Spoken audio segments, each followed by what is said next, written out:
તો બધાની માફી માંગીએ છીએ કે અમે છાંયડામાં બેઠા છીએ અને તમે તડકામાં તપો છો, પણ આ જે તપ્યા છો, આ જે તપ કરો છો, હું તમને ખાતરી આપું છું કે વ્યર્થ નહીં જાય.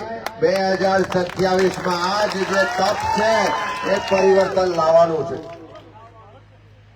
બધા કેટલા વાગ્યાના આવ્યા? 10 વાગ્યાના. હું જિગ્નેશભાઈ કહેતો હતો કે સલામ છે આ કવાંટ છોટા ઉદેપુરના કોંગ્રેસની આન બાન ને શાન એવા તમામ કાર્યકરોને કે જે આ લોકોની લડાઈ લડવા માટે કોઈ પણ સ્વાર્થ વગર, કોઈ પણ અપેક્ષા વગર સવારે 10 વાગ્યાના આવ્યા છે ને આજે બપોરના 3 વાગ્યા છે. ત્યારે આજે છોટા ઉદેપુરની જનતાના પ્રશ્નોને, તકલીફોને, સમસ્યાઓને, આક્રોશને વાચા આપવા માટે આયોજિત આ જનાક્રોશ સભાના મંચ પર વિરાજમાન વિધાનસભા કોંગ્રેસ પક્ષના નેતા આદરણીય તુષારભાઈ ચૌધરી, આપણા એઆઈસીસીના સેક્રેટરી, આ દક્ષિણ ગુજરાતના પ્રભારી, અને જયારે આખા દેશમાં કોરોના હતો, ઓક્સિજનના એક બોટલ માટે આખા દેશના લોકો દર ભટકતા હતા, ત્યારે એક ફોન કરે તો એના દરવાજે ઓક્સિજન પહોંચાડનાર એવા ઓક્સિજન મેન તરીકે આખા દેશના લોકોએ અમને સન્માન આપ્યું. એવા આપણા શ્રીનિવાસજી, આપણા લડાયક ધારાસભ્ય ભાઈ શ્રી જિગ્નેશભાઈ, એવા જ અમારા વિધાનસભાના મજબૂત લડાયક ધારાસભ્ય અને સમગ્ર આદિવાસી વિસ્તારના યુવાનોના દિલોની ધડકન એવા ભાઈ અનંતભાઈ પટેલ, 3 વખત માં અંબાના ધામમાં દાતા ખાતે જેમને ધારાસભ્ય તરીકે ચૂંટીને લોકો વિધાનસભામાં મોકલે એવા આપણા સિનિયર ધારાસભ્ય માન્ય કાંતિભાઈ ખડારી, આપણા લાલજીભાઈ દેસાઈ, બેન ચંદ્રિકાબેન, અને અમારા સૌના નેતા અને સતત આદિવાસી સમાજ માટે લડતા એવા આદરણીય સુખરામભાઈ, જિલ્લા કોંગ્રેસ સમિતિના પ્રમુખ ભાઈ સચીભાઈ, ધીરેનભાઈ, અર્જુનભાઈ, નરેન્દ્રભાઈ ને તમામ સાથીઓ, અને ખાસ કરીને આ સભા માટે જેમણે ખૂબ મહેનત કરી છે એવા પ્રદેશ કોંગ્રેસ સમિતિના એસટી ડિપાર્ટમેન્ટના ચેરમેન ભાઈ રાજુભાઈ પારગી, અને આપ સૌ વડીલો, ભાઈઓ, બહેનો અને સાથીઓ, મારે 2 જ પ્રશ્નો પૂછવા છે. આમાંથી ટેક્સ કેટલા લોકો ભરે છે? આ તો જો કરજો, ટેક્સ કેટલા લોકો ભરે છે? આપણે સવારે ઉઠીએ ત્યાંથી રાતે સૂઈએ ત્યાં સુધી બજારમાંથી બધી જ વસ્તુઓ ખરીદીને લાવીએ છે કે નહીં? બજારમાંથી ચા લાવીએ, સાબુ લાવીએ, આ શર્ટ લાવીએ, સાડી લાવીએ, બધી જ વસ્તુઓ બજારમાંથી લાવીએ. એની પર જીએસટી લાગે છે કે નથી લાગતો? હવે કહો તો કેટલા લોકો ટેક્સ ભરે છે? આપણા ટેક્સના પૈસા એ આ ગાંધીનગરની સરકારની તિજોરીમાં જમા થાય. આપણા પૈસાથી રાજ્ય સરકારનું બજેટ બને. આપણા પૈસાથી આ રાજ્યના મુખ્યમંત્રી હોય, આ રાજ્યના ગૃહમંત્રી હોય, આ રાજ્યના ધારાસભ્યો હોય કે તમારા ગામનો તલાટી હોય, એનો પગાર કોના પૈસાથી થાય છે? આ રસ્તા બને છે, અહીં આગળ વિકાસના કામો થાય છે, આ હાઈવે બને છે, પુલ બને છે, આ ગ્રાન્ટો આવે છે. એ પૈસા ક્યાંથી આવે છે? આપણા પગારમાંથી આવે છે, આપણા ટેક્સના પૈસાથી આવે છે. આપણા પૈસાથી પગાર લેતા હોય, આપણા પૈસાથી વિકાસ થતો હોય, આપણા મતથી ગાંધીનગરમાં બેઠા હોય, અને એ સરકારમાં બેઠેલો મંત્રી હોય, એ સરકારમાં બેઠેલો કોઈ અધિકારી હોય, એ સરકારનો મુખ્યમંત્રી હોય, અને આ કવાંટ, છોટા ઉદેપુર, નસવાડી, સંખેડાના લોકોનો અવાજ સાંભળે નહીં, એમનો વારો પાડવો પડે કે નહીં? અને વારો પાડવાની તાકાત આ દેશના બંધારણે બાબા સાહેબ આંબેડકરે જે બંધારણ બનાવીને આપ્યું એ બંધારણે આપણને મતની તાકાત આપી છે કે દેશના વડાપ્રધાન હોય એના મતની કિંમત પણ એક છે અને આપણે સંખેડાનો કે નસવાડીનો કે કવાટનો કોઈ સામાન્ય ખેત મજૂર હોય એના મતની કિંમત પણ એક છે અને આપણા મતથી સરકાર બને છે, આપણા મતથી લોકો ગાંધીનગર પહોંચે છે, આપણા મતથી લોકો જિલ્લામાં તાલુકામાં બેસે છે અને જો આપણી વાત સાંભળતા ના હોય, મુઠ્ઠીભર લોકો માટે કામ કરતા હોય, પેલા અંગ્રેજોની નીતિ મુજબ ભાગલા પાડો ને રાજ કરતા હોય, તમામ સત્તા ને સંપત્તિ લૂંટીને લઈ જતા હોય તો એમને જવાબ આપવાનું હથિયાર આપણી હાથમાં મત રૂપે મળેલું છે. જ્યારે પણ સમય આવે ત્યારે એનો હિસાબ કરજો અને 27માં તો હિસાબ કરીશું, પણ થોડા સમય પછી તાલુકા જિલ્લા પંચાયત આવવાની છે, એનાથી અમને એવો જવાબ આપવો છે કે 27માં હિસાબ લેવા માટે પણ ના રહે. અહીંયા આનંદભાઈ કહેતા હતા કે નેપાળ વાળી થશે. નેપાળ વાળી એટલે શું? નેપાળમાં જોયું તો કે નહીં કે એ દેશના યુવાનો રસ્તા પર ઉતર્યા, જે સત્તામાં બેઠેલા ભ્રષ્ટાચારી અધિકારીઓ હતા, જે સત્તામાં બેઠેલા ભ્રષ્ટાચારી નેતાઓ મંત્રીઓ હતા, એ ચારે બાજુ લોકોનું લોહી ચૂસતા હતા. એમના યુવાનોને રોજગાર ના મળે અને મંત્રીના દીકરા દીકરીઓ ફોરેનમાં જલસા કરતા હોય, યુવાનોને એનો અધિકાર ના મળે અને મંત્રીઓ બેઠા બેઠા જલસા કરતા હોય. આ બધું યુવાનોએ જોયું, યુવાનોએ રજૂઆત કરી કે અમને અમારો અધિકાર મળવો જોઈએ.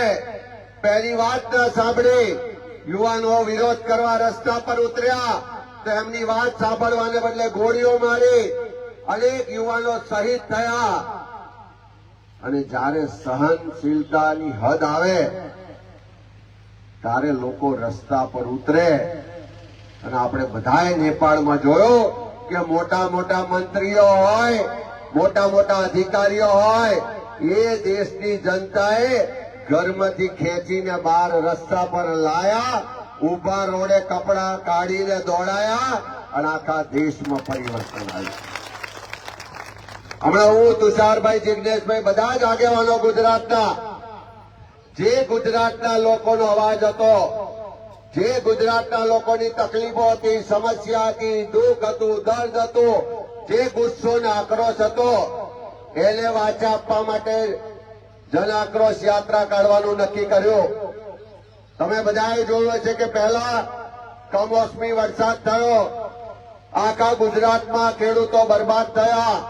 ક્યાંક ખેતરમાં મગફળીનો પાક હતો, ક્યાંક કપાસનો પાક હતો, ક્યાંક સોયાબીન હતા, ક્યાંક મકાઈ હતી, ક્યાંક ડાંગર હતી, બધા જ પાકો બરબાદ થઈ ગયા. અને એ કિસાનો, એ ખેડૂતો જયારે ચોધાર આંસુએ રડતા હતા ત્યારે એનો અવાજ બનવા માટે અમે સોમનાથથી કિસાન આક્રોશ યાત્રા કાઢી. સોમનાથથી શરૂ કરીને દ્વારકા એ યાત્રા 1100 કિલોમીટર ફરી. ત્યારે ગામે ગામ જોયું કે ખાલી ખેડૂતો એકલા નહીં, મહિલાઓ પીડિત છે, યુવાનો બેરોજગાર છે, સમાજના તમામ વર્ગ વિસ્તારના લોકો હેરાન પરેશાન છે. પણ સરકારનો ડર લાગે છે, પોલીસ ને પ્રશાસન લોકોને બીવડાવે છે. અને એટલા માટે નક્કી કર્યું કે આખા ગુજરાતના લોકોનો અવાજ બનીશું. અત્યારે કોઈ ચૂંટણી પણ નથી, અત્યારે કોઈના મત પણ નથી લેવાના, અત્યારે કોઈ સરકાર પણ બદલાવાની નથી.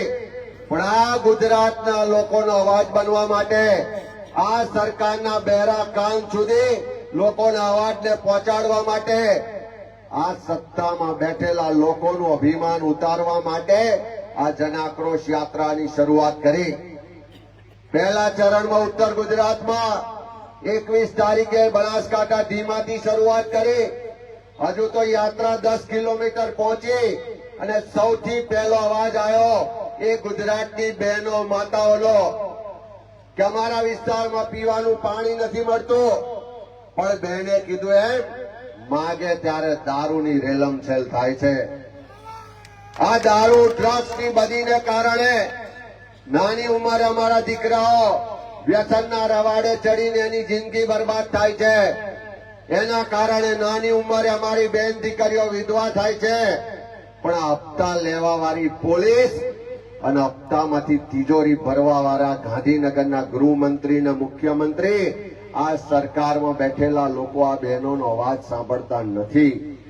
એ જન આક્રોશ યાત્રાના માધ્યમથી આખા ગુજરાતમાં બહેનોનો અવાજને બુલંદ કર્યો કે ગુજરાતમાં જ્યાં સુધી આ દારૂબંધી ડ્રગ્સની બધી બંધ નહીં કરાવીએ ત્યાં સુધી કોંગ્રેસ પાર્ટી આ લડાઈ લડશે અને આ ગુજરાતના ભવિષ્ય યુવાનોનું જીવન બચાવશે.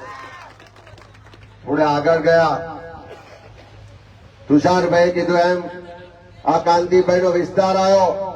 દાતા, અમીરગઢ, ઇકબાલગઢ યુવાનો મળવા આવ્યા કે સાહેબ અમે પરીક્ષા પાસ કરી સરકારી નોકરી માટે જઈએ છે તો પહેલા તો પરીક્ષામાં પેપરો ફૂટી જાય. પેપર ફૂટ્યા પછી જીપીએસસી ના ઇન્ટરવ્યુ આપવા જઈએ તો ઇન્ટરવ્યુ લેનારો જ્ઞાતિ જોઈને માર્ક મૂકે છે. અમારા વિસ્તારના યુવાનો સાથે ભેદભાવ થાય છે. નોકરી મળે તો ફિક્સ પગાર, કોન્ટ્રાક્ટ ને આઉટસોર્સિંગના નામે શોષણ થાય છે. અને આદિવાસી યુવાનો છે, દીકરા દીકરીઓ છે, એને જાતિના દાખલા લેવા માટે દર દર ભટકવું પડે છે. એ યુવાનો સાથે આક્રોશ સાથે યુવાનોએ કીધું કે 4-4, 5-5 પેઢીથી અહીંયા રહીએ છે. કોંગ્રેસની સરકારમાં ગામનો તલાટી કે સરપંચ દાખલો આપતો હતો. આજે આ સરકાર અમને કહે છે કે સાબિત કરો તમે આદિવાસી. યુવાનોએ આક્રોશ સાથે કહ્યું કે એક બાજુ ધક્કા ખાઈએ છે, દાખલા નથી મળતા, તો શું છાતી ફાડીને બતાવીએ કે અમે આદિવાસી છે? એ યુવાનોએ કીધું કે જ્યારે ગાંધીનગર બોલાવશો ત્યારે આવીશું. અમે દાતા, અમીરગઢથી કૂચ કરીને ગાંધીનગર જઈશું, પણ અમને અમારો અધિકાર જોઈએ છે, અમને અમારા દાખલા જોઈએ છે. આજે હેરાનગતિ થાય છે, બંધ થવી જોઈએ. ત્યારે સંકલ્પ લઈને નીકળ્યા છે કે ગુજરાતના યુવાનોને કાયમી રોજગાર મળે, ફિક્સ પગાર, કોન્ટ્રાક્ટ ને આઉટસોર્સિંગ પ્રથા બંધ થવી જોઈએ. અને જ્યાં સુધી ગુજરાતના યુવાનોને એનો અધિકાર નહીં મળે ત્યાં સુધી કોંગ્રેસ એની લડત લડશે. એ સંકલ્પ સાથે અમે બધા તમારી વચ્ચે આવ્યા છે. થોડા આગળ ગયા માલપુર મેઘરજ શામળાજી આવ્યો. સવારમાં 7:30 વાગે ખેડૂતો લાઈનમાં ઉભા હતા કે પૂછ્યું શેની લાઈન છે? તો ખેડૂતો કહે છે ખાતર લેવા. આપણે અહીં ખાતર મળે છે કે લાઈનમાં ઉભું રહેવું પડે? એ ખેડૂતો એમ કીધું કે ગોડાઉનમાં ખાતર છે પણ ગરીબ ખેડૂતો લાઈનોમાં ઉભા રહે, એને ખાતર મળતું નથી. અને ટેમ્પા ભરી ભરીને બાજુના રાજસ્થાન બોર્ડરમાં કાળા બજારીમાં ખાતર વેચાય છે. યુરિયાનો ભાવ 280 રૂપિયા છે. અમારી પાસે કાળા બજારીમાં 500 રૂપિયા લઈને યુરિયા આપે છે. અને જોડે પાછી પેલી નાની બોટલ લઈ હાલે છે કે નહીં? શું કે છે એને? નેનો. એ કે છે કે કાળા બજારીમાં ખાતર લેવું પડે છે અને જોડે નેનો પણ લેવું પડે છે. 1 વાર, 2 વાર, 4 દિવસ લોકોએ ધક્કા ખાધા અને એ મેઘરજ ખાતે ખેડૂતોએ ભેગા થઈ અને 5મા દિવસે જે ગોડાઉનમાં ખાતર ભર્યું હતું એ ગોડાઉનના તારા તોડ્યા અને બધું જ ખાતર લઈ ગયા. આ નેપાળવાળી થાય. જ્યારે લોકોની સહનશીલતાની હદ આવે ત્યારે નેપાળવાળી થાય છે. એ મેઘરજમાં એની શરૂઆત થઈ. થોડા આગળ ગયા સાબરકાંઠા જિલ્લો આવ્યો. એક આદિવાસી ગામમાંથી પસાર થતા હતા. મેં કીધું આટલી બધી તકલીફ છે, રસ્તામાં 1-1 ફૂટના ખાડા હતા, તો મેં કહ્યું તોય મત કેમ ભાજપને આલો છો? એક બેન બોલ્યા કે ઓલો મોદી અનાજ આલે એમ કે. આ બાજુ કે છે જ નહીં આપણે. મેં કીધું કે અનાજ મોદી કેમનો આલે છે? એકવાર અનુભવ કરજો. ભલે તમારે ત્યાં મોદી ફોટા વાળી થેલીઓ આલી છે કે નહીં? આલી છે ને? મેં એમને કીધું એક કામ કરજો, આવતા મહિને અનાજ લેવા જાઓ તો પેલું રેશન કાર્ડ ઘેર મૂકજો, મોદીના ફોટા વાળી થેલી લઈ જજો, અને એવું હોય તો મોદીનું પેલું મોરું પહેરીને જજો, અને એ સસ્તા અનાજની દુકાન વાળાને કહેજો કે આ મોદીનું અનાજ હાલ. જો મોદીનો ફોટો જોઈ, મોદીની થેલી જોઈને અનાજ આપે તો માનજો કે આ મોદીનું આલેલું અનાજ છે. હાલશે ખરા? મેં એને કીધું બીજી વાર જજો, આ વખતે મોદીની થેલી ને મોદીનો ફોટો ખૂણામાં નાખીને જજો. કોંગ્રેસે આપેલું રેશન કાર્ડ જોડે રાખજો. અંદર કોંગ્રેસે મારેલા બીપીએલનો સિક્કો છે, અંદર અંત્યોદયનો સિક્કો છે, અંદર નેશનલ ફૂડ સિક્યુરિટી એક્ટનો સિક્કો છે. આ રેશન કાર્ડમાં જેટલા પણ સિક્કા માર્યા છે એ કોંગ્રેસ સરકારની દેન છે. એ સિક્કા જોઈને અનાજ મળે છે, કોઈ મોદીના ફોટા જોઈને અનાજ મળતું. આ વાત લોકોને કહેવી પડશે. સાચી વાત છે કે નહીં? જેમ જેમ યાત્રા આગળ નીકળી, અમે માલપુર ગયા, એપીએમસી નું બજાર હતું, ખેડૂતો મગફળીનો પાક લઈને આવ્યા હતા કે આખી ફસલ બરબાદ થઈ ગઈ, પાક વીમા યોજના નથી એટલે કોઈ મદદ ના મળી. મેં કીધું આ સરકારે પેકેજ જાહેર કર્યું, એ પેકેજમાં કેટલા પૈસા મળશે? તો કે સાહેબ સરકારે પેકેજના નામે પડીકું જાહેર કર્યું છે. એક વીઘે 50,000 રૂપિયાની નુકસાની થઈ છે. એક વીઘે 50,000 રૂપિયાની નુકસાની સામે આ જે પેકેજ રૂપી પડીકું આપ્યું છે એમાં એક વીઘે ખાલી 3500 રૂપિયા મળવાના. 50,000ની નુકસાની સામે 3500 રૂપિયા મળે તો ખેડૂત આત્મહત્યા ના કરે તો બીજું શું કરે? આ સૌરાષ્ટ્રમાં 1, 2, 3 નહીં, છેલ્લા 1 મહિનાની અંદર 6 ખેડૂતોએ આત્મહત્યા કરી. પણ આ સરકારના પેટનું પાણી હાલતું નથી. પેલી ટાટા નેનોની ફેક્ટરી કરવા માટે નરેન્દ્ર મોદી અહીંયા મુખ્યમંત્રી હતા, એક ઉદ્યોગપતિને 33,000 કરોડ રૂપિયા આપ્યા હતા. આ દેશના મોટા મોટા ઉદ્યોગપતિઓના 25 લાખ કરોડ રૂપિયાના દેવા માફ કર્યા. પણ આ ગુજરાતના ખેડૂતોના દેવા માફ નથી કરવા. ત્યારે કોંગ્રેસ પાર્ટીનો સંકલ્પ છે કે ભૂતકાળમાં પણ ખેડે એની જમીનનો કાયદો કોંગ્રેસ લાવી હતી, રે એનું ઘરનો કાયદો કોંગ્રેસ લાવી હતી. 2008માં આજે સોનિયા ગાંધીજીનો જન્મદિવસ છે. આપણે બધાને વિનંતી કરું કે એકવાર જોરદાર 2 હાથ ઊંચા કરીને તાળીઓ પાડીને સોનિયાજીને આજે જન્મદિવસે આશીર્વાદ આપીએ. આ એ સોનિયા ગાંધી છે કે જેમના નેતૃત્વમાં આપણને જંગલ જમીન અધિકારનો કાયદો મળ્યો. આ એ સોનિયા ગાંધી છે જેના નેતૃત્વમાં આપણને શિક્ષણ અધિકારનો કાયદો મળ્યો. આ એ સોનિયા ગાંધી છે જે આખા દેશમાં કોઈ ભૂખ્યો ના રહે એની ચિંતા કરી અને ફૂડ સિક્યુરિટી એક્ટનો કાયદો લાયા.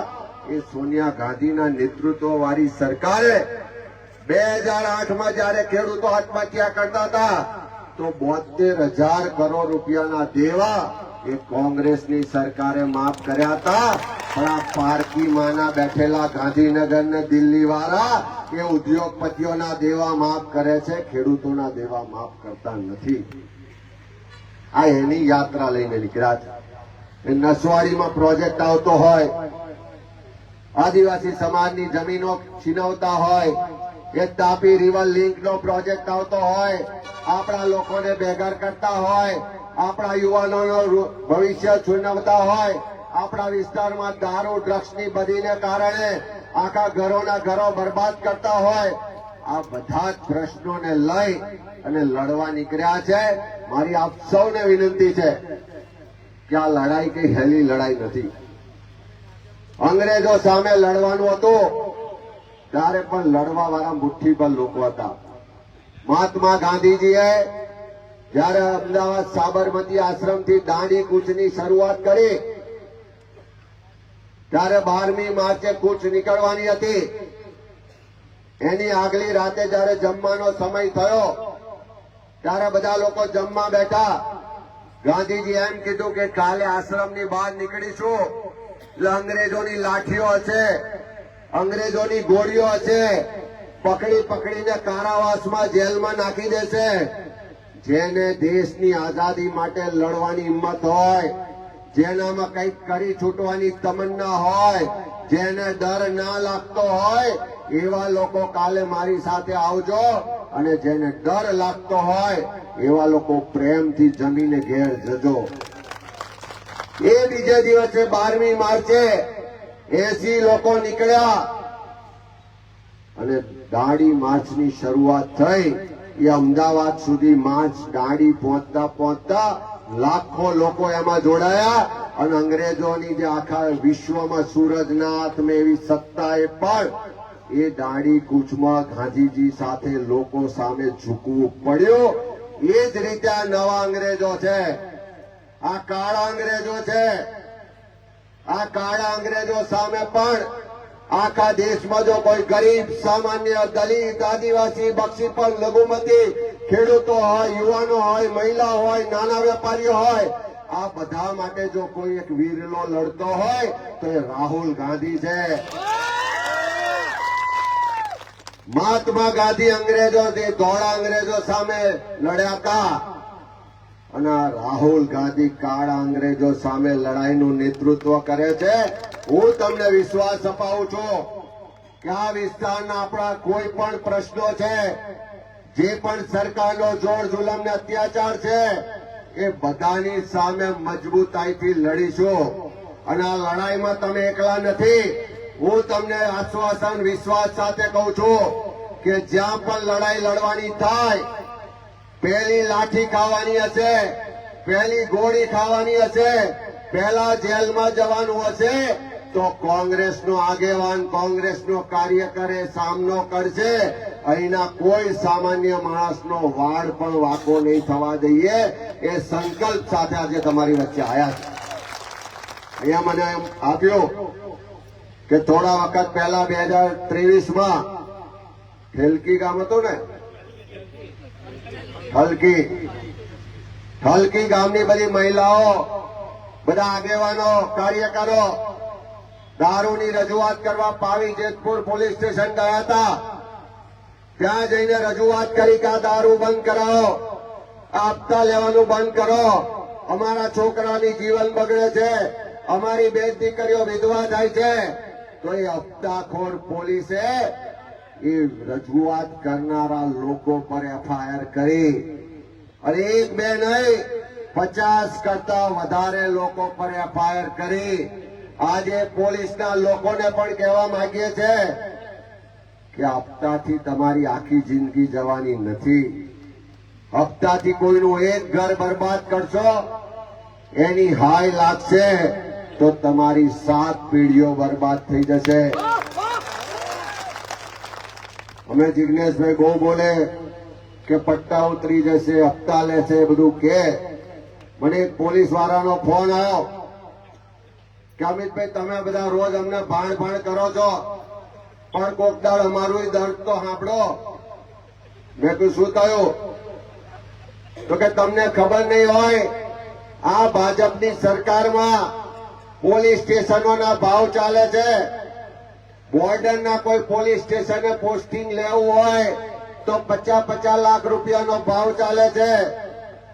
સારી કમાણી થાય એવું પોલીસ સ્ટેશન હોય તો 25-25 લાખનો ભાવ ચાલે છે. દર મહિને ગાંધીનગરમાં બેઠેલા લોકો એ સરકારના મંત્રીઓ અને મુખ્યમંત્રીને ત્યાંથી દર મહિને આટલું ઉઘરાણું કરીને મોકલો એવો ટાર્ગેટ આપવામાં આવે છે. એ કહે છે ટાર્ગેટ આવે, અમારા ઉપલા અધિકારીઓ અમને દબાણ કરે, અમારે ઉઘરાણું કરવું પડે. પણ હકીકત એવી છે કે ઉઘરાણું જેટલું કરીએ છે એના 10% અમારા ભાગે આવતા નથી. 90% પૈસા ગાંધીનગરમાં બેઠેલા લોકો લઈ જાય છે અને એટલા માટે આ દારૂની ડ્રગ્સની આંદોલનની રસ્તા પર ઉતરવાની વાત થાય તો સૌથી પહેલા કોને પેટમાં ફાળ પડે છે? કેટલું પાસ છે? કેટલું પાસ છે? સૌથી પહેલા ગાંધીનગરમાં બેઠેલા પેલા સંસ્કારી મંત્રી છે એમના પેટમાં ફાળ પડે છે કે ચાલુ આ તો કોંગ્રેસ લોકોની વચ્ચે જાય છે. જન આક્રોશ યાત્રા ધીમે ધીમે આગળ વધે છે, બહેનો ખુલીને બહાર આવે છે, લોકો જનતા રેડ કરવાની તૈયારી કરે છે. જો આવું થશે તો આપણી તો આવક બંધ થઈ જશે, દર મહિને કરોડો રૂપિયા આવતા બંધ થશે. તો આ પૈસા ખર્ચીને ચૂંટણીઓ જીતીએ છે, ચૂંટણીઓ કેમની જીતા છે એ ચિંતામાં ને ચિંતામાં આજે તો મુખ્યમંત્રી હોય કે ગૃહમંત્રી હોય બંનેને રાતે ઊંઘ પણ આવતી નથી. કારણ મારી આપ સૌને છેલ્લે વિનંતી છે કે આ લડાઈ લાંબી છે. આ લડાઈ એકલા કોઈનાથી નહીં લડાય. આ લડાઈ એકલી કઈ કોંગ્રેસ પાર્ટીની લડાઈ નથી. આ ગુજરાતના લોકોની લડાઈ છે. આ ગુજરાતના યુવાનોના ભવિષ્યની લડાઈ છે. આ ગુજરાતની અસ્મિતા માટેની લડાઈ છે.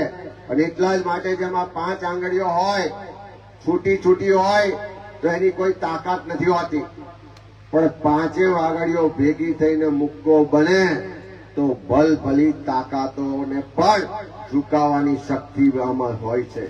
અને આ સરકાર સામે લડવા માટે આવો બધા સાથે મળી એક થઈએ, સંગઠિત થઈએ અને આખા અંબાજીથી લઈને ઉમરગામ સુધી એક પણ ઇંચ આદિવાસીની જમીન કોઈ પણ ખોટી રીતે લઈ જાય તો એને નહીં લઈ જવા દઈએ એવો સંકલ્પ લઈને અહીંયાથી છૂટા પડીએ.